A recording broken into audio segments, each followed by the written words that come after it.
Welcome to the Deep Dive. Today we are opening the source material on a figure who, well, has really dominated cable news for over a decade.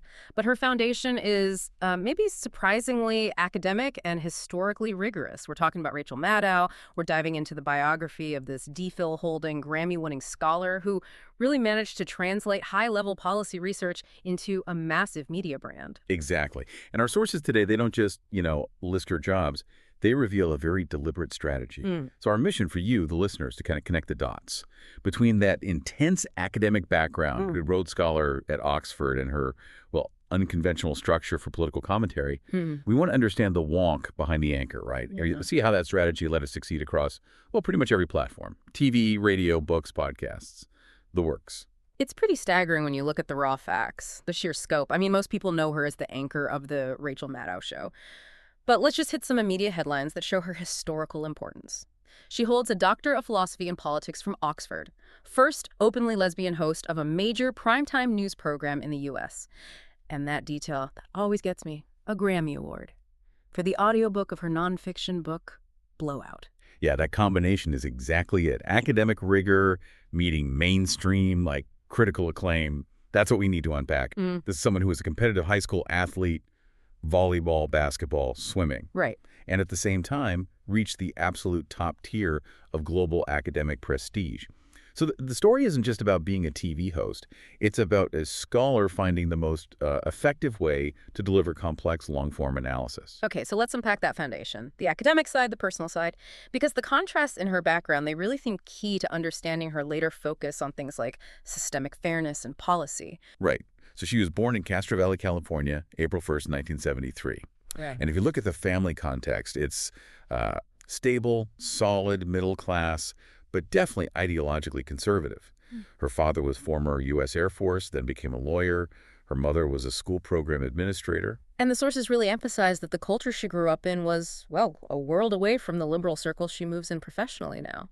Her family was described as very, very Catholic, and she grew up in a community her mom called very conservative. That must have created real tension, a curious, obviously bright student in an environment where her identity, her later politics, they would have been pretty oppositional. Oh, absolutely. Yeah. And Maddow herself kind of acknowledged this split in her youth. She described herself in high school as, and this is a great quote, a cross between the jock and the antisocial girl. So you have this active participation in team sports, the discipline, strategy, running parallel to this more internal, intellectual, maybe even isolated life.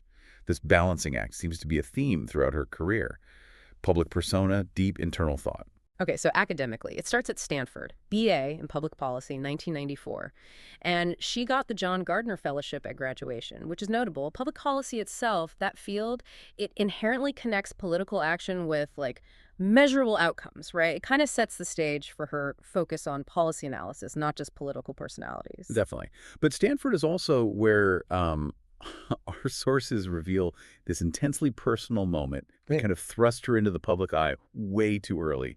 As a freshman, the college newspaper outed her as a lesbian before she'd even had the chance to tell her parents. Wow. That is just a staggering invasion of privacy. And such a stressful way to become publicly visible, especially so young. I mean, to have something that personal published against your will, that must have created this profound sense of scrutiny she had to learn to handle, right away. Yeah, and it seems she managed it by channeling that intensity inward, focusing on academics, which culminates in one of the highest achievements possible, the Rhodes Scholarship in 1995.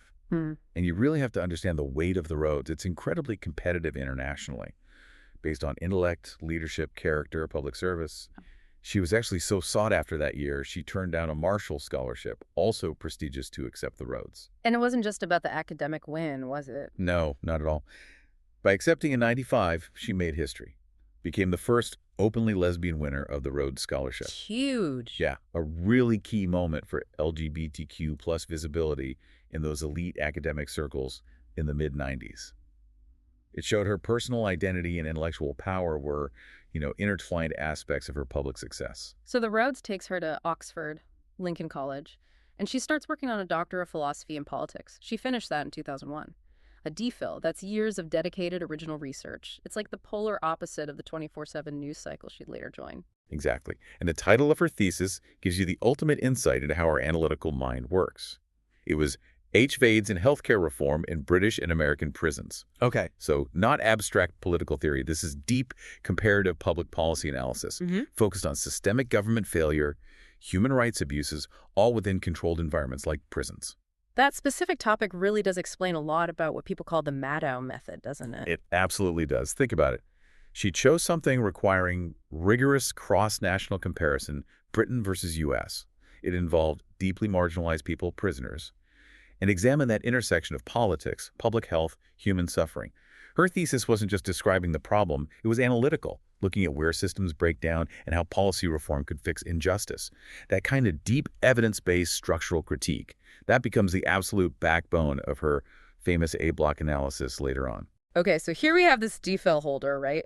Trained in policy, comparative political systems. She comes back to the States. How does someone who just spent, half a decade studying prison healthcare reform end up, behind a radio mic? It seems like a pretty unconventional jump. It really is. And it speaks to her willingness to start small, maybe unexpectedly. It started in 1999, Holyoke, Massachusetts, at WRNX. She got her first radio job by literally winning a contest. A contest? Seriously?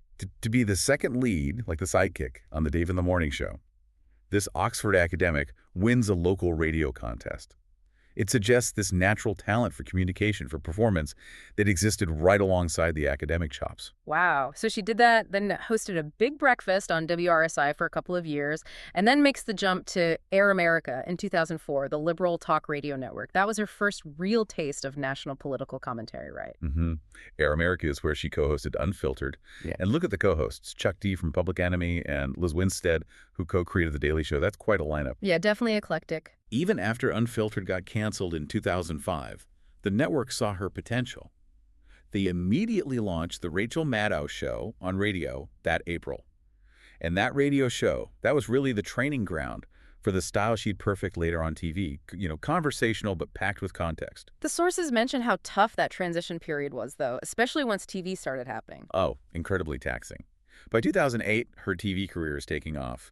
And the schedule was just brutal. Yeah. The radio show had to be cut back. Eventually, it mostly just used audio from the previous night's TV show. She was basically producing 2 daily shows simultaneously. Burning the candle at both ends. Totally. The radio show finally ended in January 2010 when Air America itself ceased operations.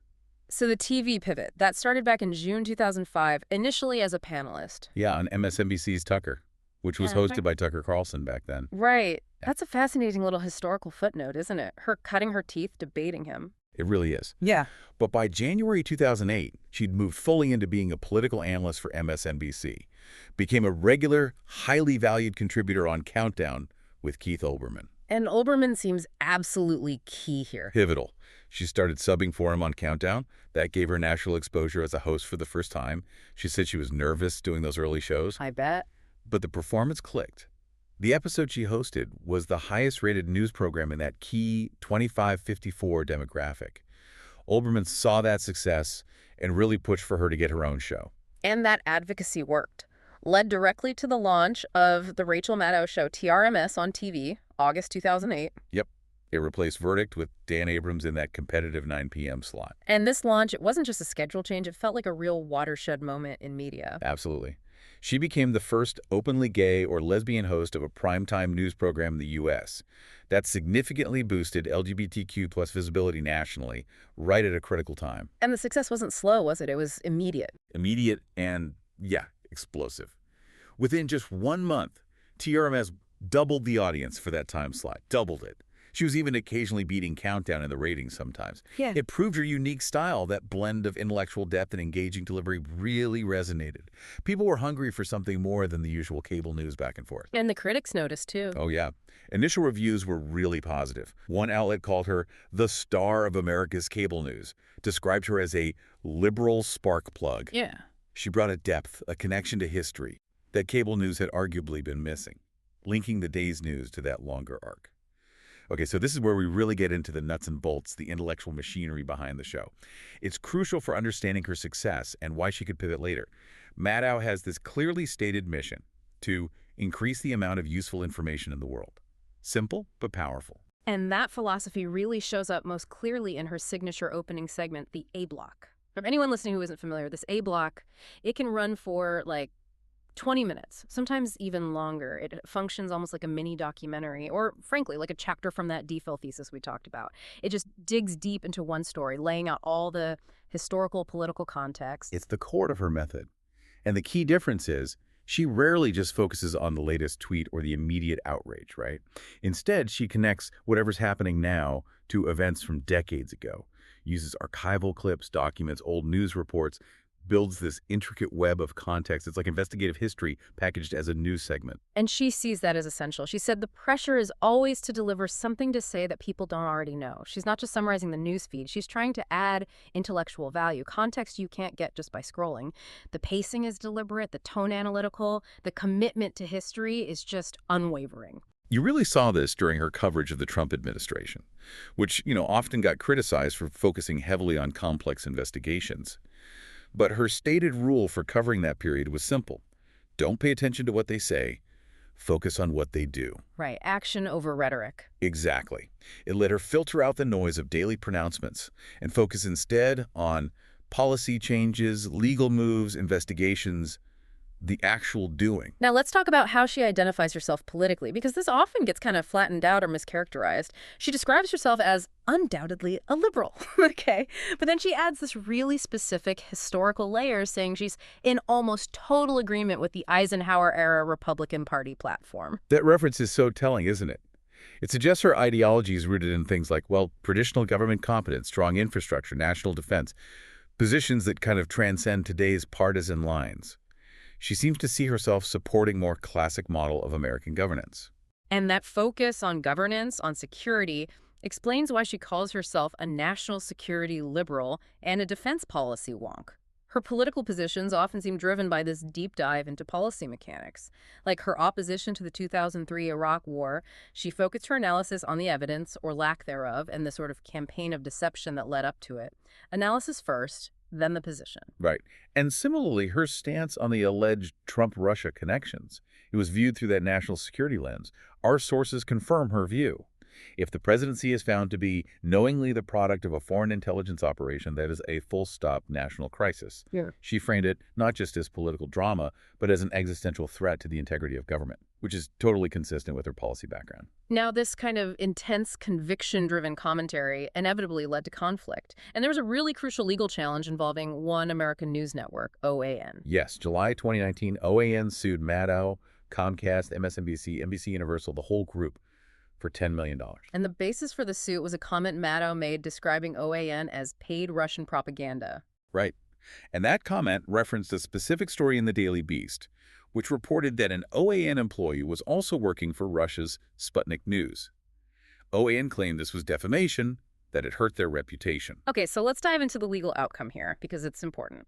The case was dismissed in 2020, and that dismissal was upheld on appeal in 2021. The judge's reasoning is key.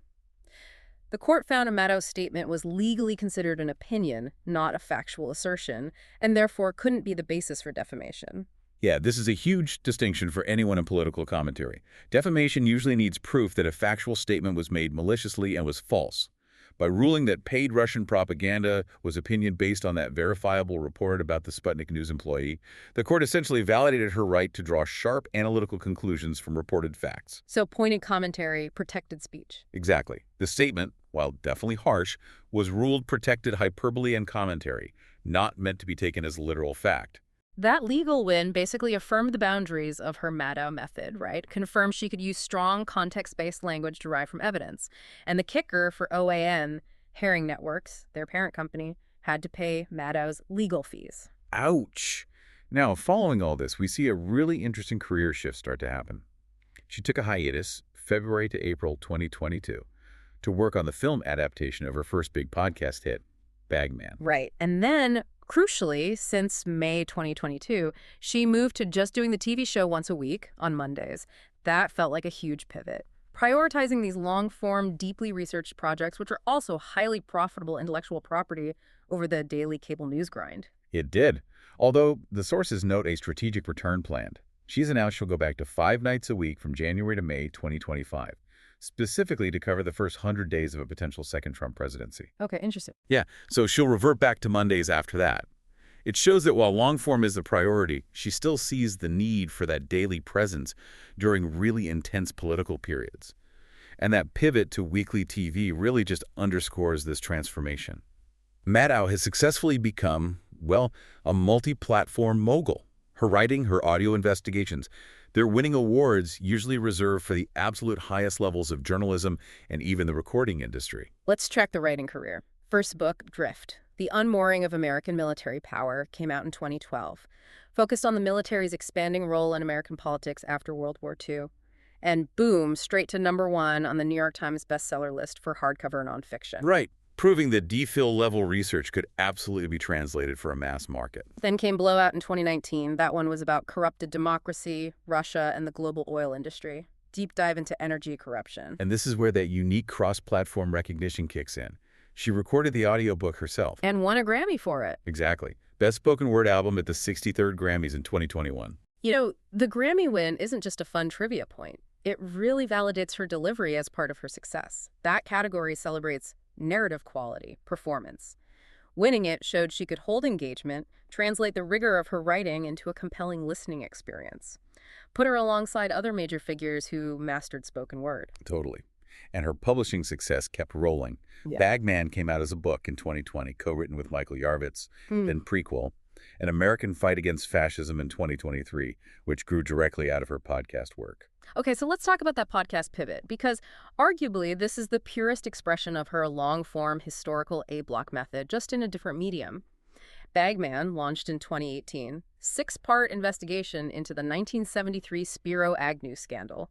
Focused, historical, deeply contextualized, just like the A-blocks. And the recognition it got immediately set it apart from, typical celebrity chat podcasts. Bagman won the 2020 Alfred DuPont Columbia University Award. And for listeners, you need to know the DuPont is widely considered the broadcast equivalent of the Pulitzer Prize. Wow, that's serious journalism hardware. It absolutely is. Yeah. Winning that showed her audio work met the highest standards, the kind usually associated with PBS documentaries or major investigative teams. And that critical acclaim instantly opened doors in Hollywood, right? Immediately. A film adaptation of Bagman was announced. Ben Stiller attached to direct. Lorne Michaels, Mr. SNL himself, attached to produce. Clear proof that this detailed, historically grounded content is really valuable IP for mainstream entertainment. And then she did it again in 2022 with Ultra. Yep, Ultra. Chronicled U.S. right-wing extremism during the 1940s, World War II, focusing on the 1944 sedition trial. Again, not just pop history, forensic analysis of political movements and structures. And again, the major awards followed. Ultra won the 2023 Hillman Prize for Broadcast Journalism. And what's significant here historically is that it was the first time the Hillman Prize, which honors journalism fostering social and economic justice, had ever gone to a podcast. First time ever. Yeah. Confirming her audio format was being recognized for its depth and social impact, not just its popularity. And, predictably, Hollywood came calling again. Steven Spielberg's company, Amblin Entertainment, optioned the film rights to Ultra late in 2022. Spielberg. Right. So what you're seeing is the DPhil method becoming this massive, profitable content engine. Her TV show provides the visibility and, frankly, the funding for these high-level historical research projects, which then get turned into films by A-listers. And just for a fun detail that kind of loops back to her love of structure and synthesis, she co-wrote a New York Times crossword puzzle in 2018. Yes. Which she called the pinnacle of my existence. Whether it's an argument about oil or a puzzle grid, it's kind of the same task, right? Organizing complex info into a satisfying, solvable structure. Okay, so with this level of prominence, she obviously attracts both intense loyalty and really sharp criticism. That contradictory public image, it's almost part of the brand itself. Definitely. On one side, you have immense praise for her intellectual approach. Time magazine called her a whip-smart, button-cute lefty, radiating essential decency, praised for delivering news with agenda, but not hysteria. Her fans really appreciate that deep analytical effort she puts into every single segment. But then on the other side, critics often accuse her of acting like a lockstep party member or maybe a smug cable partisan. I remember the editors of The New Republic back in 2011 included her among their most overrated thinkers, saying her show demonstrated the intellectual limitations of a perfectly settled perspective. And that dual perception, it really highlights a fundamental challenge in media today, doesn't it? When you apply rigorous analysis, people who disagree with the conclusion often just dismiss the analysis itself as biased partisanship. But her visibility isn't just political, it's cultural too. Her impact on LGBTQ plus visibility is undeniable. Recognized multiple times by magazines like Out and The Advocate for her prominence as an openly queer public figure. Shifting to her personal life, the sources mention she lives with her partner, the artist Susan Miccola. They met back in 1999, apparently while Maddow was deep in her dissertation research. Yeah, and they split their time between Manhattan and West Covington, Massachusetts.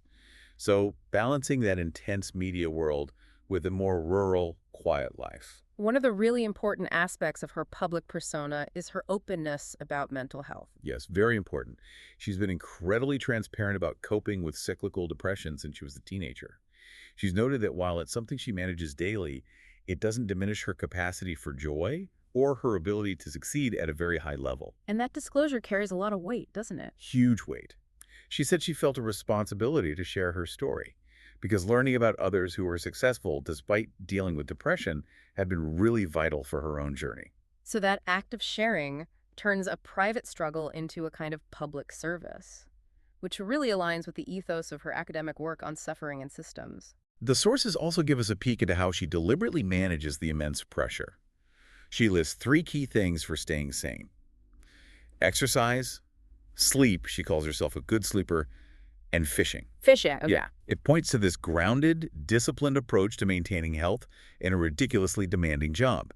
We also know she's a practicing Catholic, and medically she had surgery in 2021 to remove a cancerous skin growth from her neck, which was successful. And finally, she's undeniably a pop culture staple now, which just shows her broad reach. I mean, being impersonated multiple times on Saturday Night Live by people like Tracy Ullman, Abby Elliott, Melissa Villasenor, that's a certain kind of arrival. It is. And she plays along too, right? She's appeared as herself in scripted shows like House of Cards on Netflix and the movie Red, White, and Royal Blue. And maybe the ultimate example of her versatility, she voiced the fictional news anchor Vesper Fairchild in the Batwoman TV series, lending her very distinctive voice and persona to a whole different fictional universe. Okay, so if we pull all this together, Rachel Maddow's career really feels like a masterclass in intellectual translation. We started with that academic foundation, competitive athlete, conservative background, then becomes the first openly lesbian Rhodes Scholar, earns a DPhil from Oxford doing intense comparative policy analysis on tough subjects like prison health. Right. And that rigor wasn't left behind in academia. It became the absolute core of her media brand. It fueled her quick rise from local radio to primetime TV anchor.